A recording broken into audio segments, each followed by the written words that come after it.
പുതിയൊരു വീഡിയോയിലേക്ക് എല്ലാവർക്കും സ്വാഗതം. ഇന്ന് നമ്മൾ തയ്യാറാക്കാൻ പോകുന്ന റെസിപ്പി എന്ന് പറയുന്നത് വാഴയ്ക്കപ്പമാണ്, അല്ലെങ്കിൽ പഴംപൊരി എന്ന് പറയും. വാഴയ്ക്കപ്പമൊക്കെ എല്ലാവരും നോർമലി വീട്ടിൽ തയ്യാറാക്കുന്നതാണ്. എന്നാലും എൻ്റെ വീട്ടിൽ എങ്ങനെയാണ് വാഴയ്ക്കപ്പം തയ്യാറാക്കുന്നത് എന്നുള്ളത് ഞാൻ നിങ്ങൾക്കും കൂടി ഒന്ന് കാണിച്ചു തരാമെന്ന് വിചാരിച്ചു. അപ്പോൾ നമുക്ക് വീഡിയോയിലേക്ക് പോവാം. ആദ്യം ഒരു ബൗൾ എടുക്കണം. അതിലേക്ക് 1 കപ്പ് മൈദയാണ് എടുക്കുന്നത്. മൈദ ഇട്ട് കൊടുത്തതിന് ശേഷം അതിലേക്ക് 2 സ്പൂൺ കോൺഫ്ലവർ ആണ് ഞാൻ ചേർക്കുന്നത്. 2 സ്പൂൺ കോൺഫ്ലവർ ഇട്ട് കൊടുക്കുന്നുണ്ട്. അത് കഴിഞ്ഞിട്ട് 1 സ്പൂൺ പഞ്ചസാര കൂടി അതിലേക്ക് ചേർത്ത് കൊടുക്കണം. പിന്നെ കുറച്ച് ഉപ്പ്. അതിനുശേഷം ഒരു 1/4 സ്പൂൺ മഞ്ഞൾപ്പൊടിയും കൂടെ ചേർത്തിട്ട് നന്നായിട്ടൊന്ന് മിക്സ് ചെയ്ത് കൊടുക്കണം.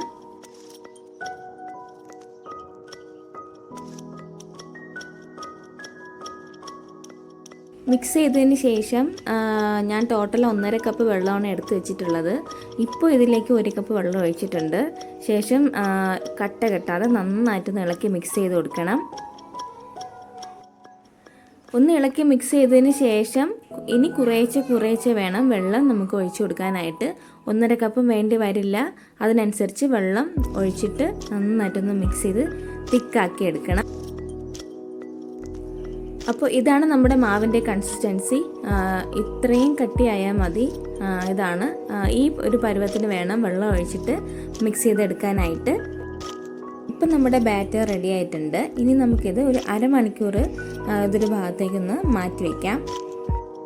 ഞാനിപ്പോൾ വാഴയ്ക്കപ്പത്തിനായിട്ട് എടുത്തിട്ടുള്ളത് നാടൻ പഴമാണ്. എപ്പോഴും നമ്മൾ ശ്രദ്ധിക്കാനുള്ളൊരു കാര്യം എന്ന് പറയുന്നത് നാടൻ പഴം മാത്രമേ വാഴയ്ക്കപ്പം ഉണ്ടാക്കാനായിട്ട് ഉപയോഗിക്കാവുള്ളൂ. തമിഴ്നാട്ടിൽ നിന്നൊക്കെ വരുന്ന വരുത്ത് പഴമൊക്കെ അതിനൊരു എന്ന് പറഞ്ഞാൽ വാഴയ്ക്കപ്പം ഉണ്ടാക്കുന്ന സമയത്ത് അത് വേവൂല. ഒരു പച്ച ചവ എപ്പോഴും അതിന് കാണും. അത് കല്ല് പോലെ ഇരിക്കും.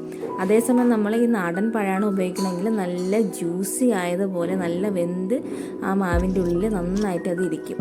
അതാണ് ഈ നാടൻ പഴത്തിൻ്റെ പ്രത്യേകത. പിന്നെ എടുക്കുന്ന സമയത്ത് തൊലി കറുത്ത പഴം ഏറ്റവും നല്ലതാണ്. നന്നായിട്ട് അത് കുക്കായി നല്ല ജ്യൂസി ആയിട്ട് അത് ഇരിക്കും.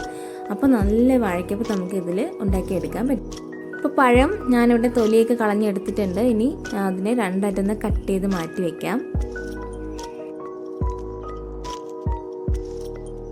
എല്ലാ പഴവും നമുക്കിതുപോലെ ഒന്ന് കട്ട് ചെയ്ത് മാറ്റാം.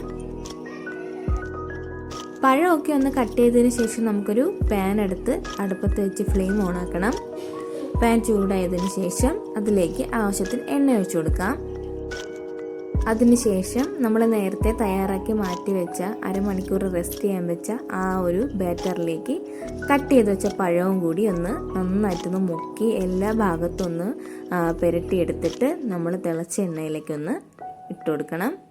എപ്പോഴും ശ്രദ്ധിക്കേണ്ട മറ്റൊരു കാര്യം എന്ന് പറഞ്ഞാൽ നമ്മൾ കുക്ക് ചെയ്യുന്ന സമയത്ത്, അതായത് എന്തെങ്കിലും ഫ്രൈ ചെയ്യുന്ന സമയത്ത് എണ്ണ വളരെ നല്ലോണം തിളച്ച സമയത്ത് മാത്രമേ നമ്മളത് എന്തായാലും അതിലേക്ക് ഇട്ട് കൊടുക്കാൻ പാടുള്ളൂ. അല്ലെങ്കിൽ വല്ലാണ്ട് എണ്ണ അതിലേക്ക് കുടിക്കും.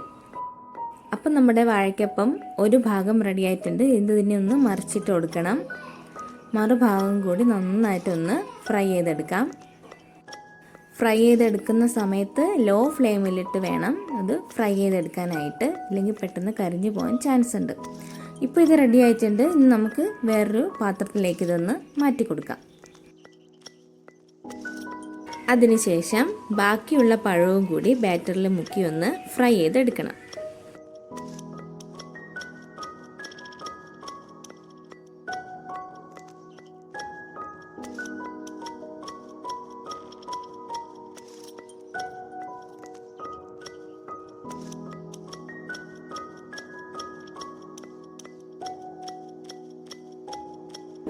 ഇപ്പം നമ്മളെല്ലാം പഴവും ബാറ്ററിൽ മുക്കി ഫ്രൈ ചെയ്തെടുത്തിട്ടുണ്ട്. നമ്മുടെ പഴംപൊരിയൊക്കെ റെഡി ആയിട്ടുണ്ട്.